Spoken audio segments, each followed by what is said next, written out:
Czy zauważyłeś, że mimo, że zarabiasz więcej niż twoi rodzice w twoim wieku, to masz mniej? Mniej bezpieczeństwa, mniej możliwości, mniej kontroli nad własnym życiem. Zarabiasz kilka tysięcy złotych miesięcznie, może nawet ponad 10. Masz dostęp do internetu, nowoczesnych technologii, wiedzy, jakiej wcześniej nie było.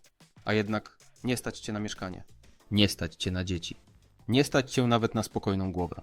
Twój ojciec pracował w jednej firmie przez 20 lat i wybudował dom. Twoja mama nie miała studiów, a mimo to mogła wyżyć z jednej pensji i wychować trójkę dzieci. A ty? Ty możesz być po dwóch kierunkach, znać angielski, niemiecki, Excela i ChatGPT i wciąż szukać okazji na promkę w Biedronce. Wciąż wahać się, czy kupić kawę na mieście. Wciąż kombinować, jak przetrwać do pierwszego. Znasz to? To nie jest twoja wina. Ale jeśli nie zrozumiesz, co się stało, to będzie twój problem. Bo coś się zmieniło. Coś bardzo konkretnego. System, który działał przez dekady, już nie działa. A teraz powiem ci dokładnie dlaczego. Zacznijmy od podstaw.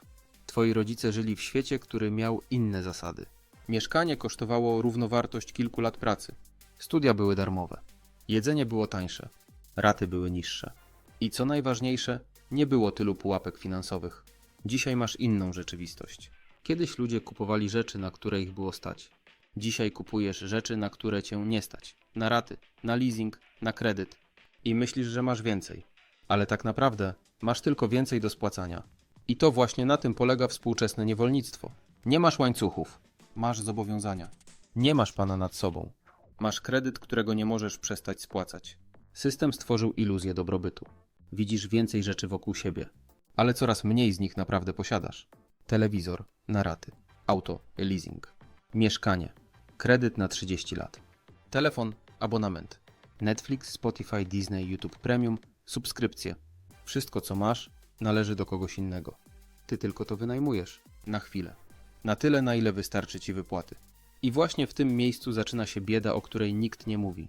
Nie taka bieda, że nie masz co jeść, tylko taka, że nie masz wyjścia. Nie jesteś wolny. Jesteś zajęty pracowaniem na rzeczy, które nigdy nie będą naprawdę twoje.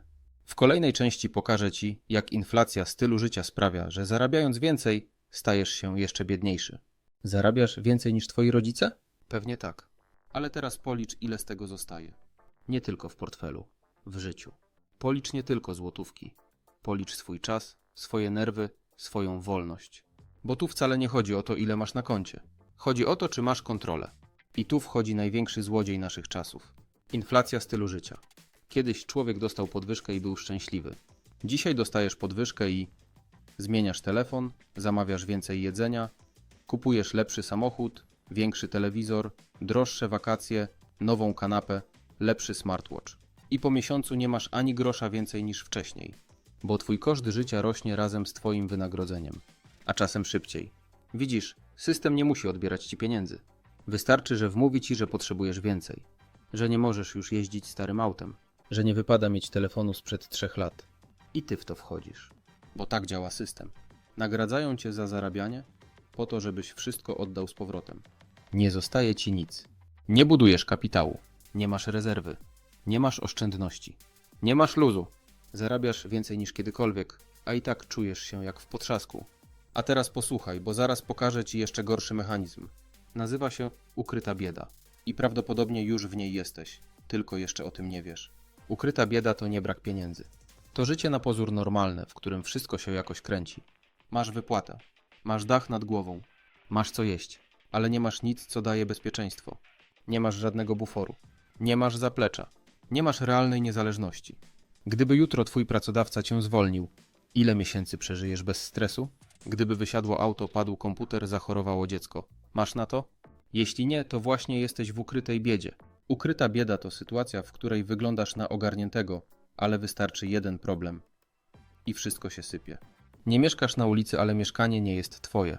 Nie jesteś głodny, ale robisz zakupy na promocjach, żeby starczyło do końca miesiąca. Nie jesteś bezrobotny, ale pracujesz w miejscu, którego nienawidzisz, bo boisz się, że nie znajdziesz nic lepszego. I najgorsze? Że system dokładnie na to liczy. On chce, żebyś miał smartfona, ale nie miał oszczędności. Żebyś miał kredyt, ale nie miał odwagi odejść z pracy. Żebyś był zmęczony, ale nie zdesperowany. Żebyś był spokojny, ale tylko do jutra. Bo wtedy jesteś idealny. Grzeczny? Cichy. Zajęty. spłacający. Bezpiecznie przywiązany do swojej biedy, takiej, której nie widać na pierwszy rzut oka. A teraz posłuchaj. Zawsze mówili, że klasa średnia to kręgosłup gospodarki, że to ona ciągnie kraj do przodu, że to ona buduje firmy, płaci podatki, wychowuje dzieci. I przez długi czas tak było. Ale coś się zmieniło. System już nie chce klasy średniej. System chce tylko dwa typy ludzi. Tych na górze, którzy kontrolują przepływy. I tych na dole, którzy nie mają siły walczyć. A klasa średnia jest zbyt niezależna, zbyt świadoma, zbyt ambitna i przez to zbyt niebezpieczna. Bo człowiek, który ma oszczędności, który nie boi się stracić pracy, który nie musi brać kredytu, to człowiek, którego nie da się łatwo kontrolować.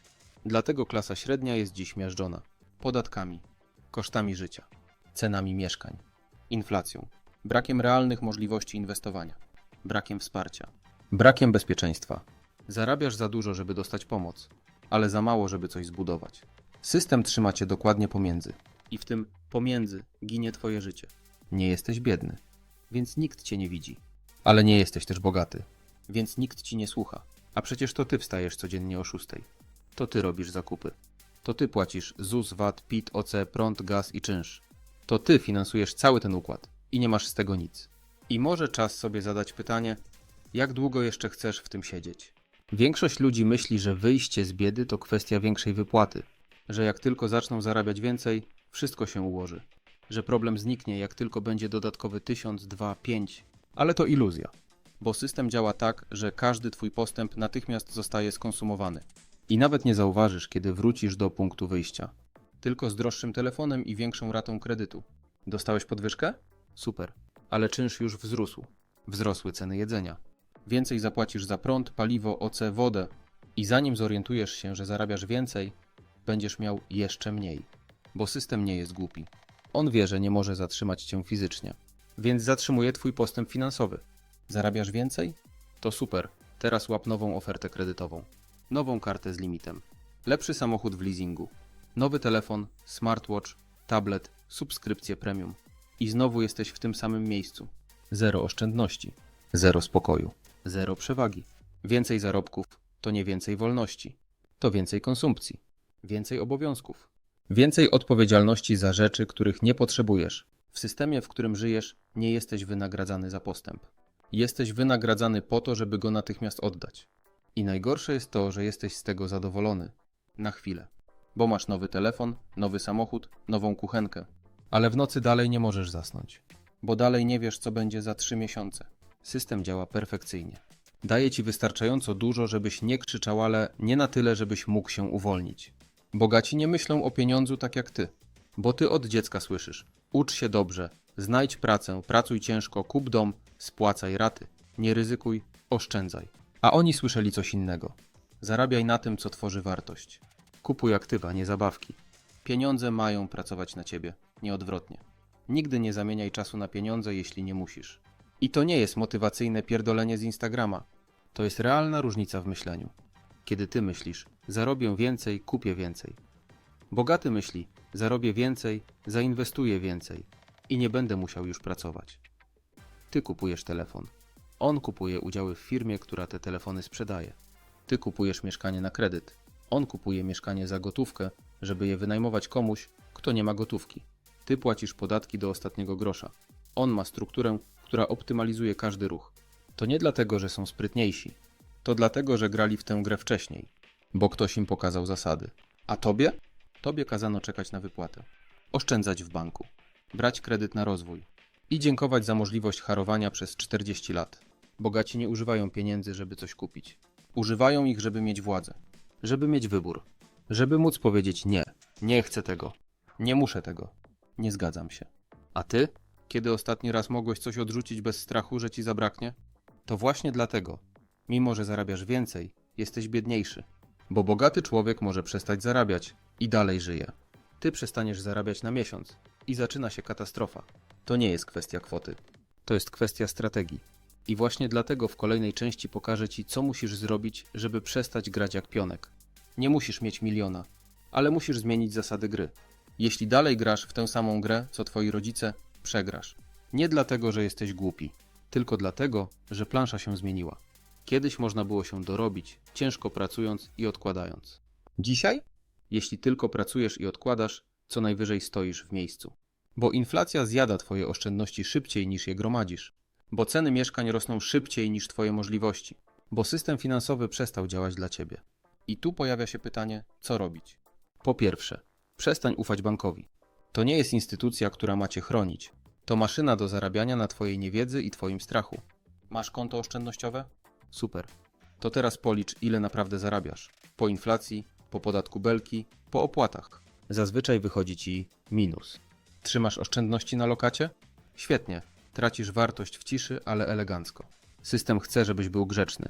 Żebyś miał konto, kartę, debet, historię kredytową, ubezpieczenie, limit, aplikację i subskrypcję. A ty musisz przestać być grzeczny. Musisz zacząć traktować swoje pieniądze jak narzędzie, a nie nagrodę. One mają pracować, nie leżeć. Mają budować twoją niezależność, nie dawać chwilowe poczucie mam trochę więcej niż miesiąc temu. Po drugie, inwestuj w siebie, zanim zainwestujesz w cokolwiek innego. Wiedza, której nie masz, kosztuje cię więcej niż wszystkie błędy razem wzięte. Jeśli nie wiesz, jak działa rynek, ktoś na tobie zarobi. Jeśli nie znasz zasad, jesteś mięsem armatnim. Bogaci uczą dzieci o pieniądzach od małego. Ty prawdopodobnie pierwszy raz usłyszałeś o inflacji, jak poszło masło do góry. To nie twoja wina, ale to już twój wybór, czy zostaniesz w tym miejscu. Bo świat się zmienia. I jeśli nie zrozumiesz, jak działa nowa gra, zostaniesz wykluczony. W kolejnej części pokażę ci, co nadchodzi. I dlaczego twój pieniądz może przestać istnieć szybciej niż myślisz. CBDC, cyfrowe waluty, kontrolę wydatków. To nie jest teoria spiskowa. To plan, który już wchodzi w życie. I ty musisz wiedzieć, co z tym zrobić. Wyobraź sobie, że pewnego dnia idziesz do bankomatu i pojawia się komunikat: transakcja odrzucona. Skontaktuj się z operatorem. Twój pieniądz dalej tam jest, tylko nie możesz go dotknąć. Nie możesz go wypłacić. Nie możesz nim zapłacić. Nie możesz z nim zrobić nic, bo ktoś uznał, że nie powinieneś. Brzmi jak science fiction? To już się dzieje. CBDC, Central Bank Digital Currency, czyli cyfrowa waluta kontrolowana przez rząd. Nie Bitcoin, nie stablecoin. Nie coś, co trzymasz w portfelu na kryptogiełdzie. To cyfrowy pieniądz, który nie należy do ciebie. Nie trzymasz go w portfelu. Trzymasz go w systemie. I system może go wyłączyć. Wystarczy, że nie zrobisz tego, co trzeba. Wystarczy, że kupisz coś, czego nie powinieneś.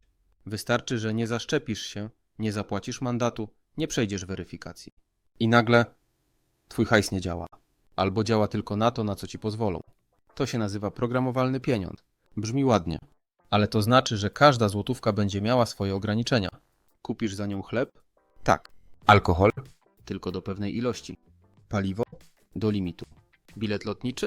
Może nie tym razem. Przelejesz ją komuś? Jeśli przejdzie przez filtr. I teraz wyobraź sobie, że całe twoje życie finansowe zależy od tego, czy system ci pozwoli. Nie trzymasz pieniędzy w portfelu. Trzymasz je w klatce. I to nie teoria. To dokumenty, ustawy, testy, które już się dzieją. Chiny. Nigeria. UE. Bank Światowy. Bank Anglii. Wszyscy pracują nad tym samym. I teraz najważniejsze pytanie. Co zrobisz, kiedy twój pieniądz przestanie być twój? Jeśli dotarłeś do tego momentu, to znaczy, że coś w tobie już się obudziło. Może złość, może niepokój. Może po prostu pytanie, co do cholery ja właściwie robię z tym wszystkim? Bo prawda jest brutalna. Zarabiasz więcej niż twoi rodzice, ale masz mniej czasu, mniej spokoju, mniej bezpieczeństwa. Masz więcej rzeczy, ale mniej wolności. Więcej opcji, ale mniej decyzji, które należą naprawdę do ciebie. I jeśli nic nie zmienisz, za 5, 10, 15 lat będziesz w tym samym miejscu. Może z lepszym telefonem, może z większym TFI, ale dalej na kredycie, dalej w biegu, dalej bez wyjścia. Więc co robić? Po pierwsze, zacznij od świadomości. Nie klikaj dalej i nie wracaj do scrollowania. Zatrzymaj się. Zrób reset. Przemyśl, co właśnie usłyszałeś. Po drugie, przejmij kontrolę. Nie musisz mieć miliona. Nie musisz być ekspertem. Wystarczy, że zaczniesz uczyć się gry, którą dotąd grałeś na ślepo. To już nie są czasy, kiedy możesz ufać systemowi. To są czasy, kiedy musisz ufać sobie. Zacznij od jednego pytania. Co by się zmieniło, gdybyś przestał myśleć jak biedny i zaczął działać jak wolny? Odpowiedź na to pytanie może zmienić wszystko. Jeśli chcesz iść dalej, w opisie masz dostęp do naszej społeczności. Bez ściemy, bez manipulacji. Po prostu konkretne narzędzia, które pozwolą ci odzyskać kontrolę. Bo jeśli nie ty, to kto? Jeśli nie teraz, to kiedy? Twój czas właśnie się zaczyna.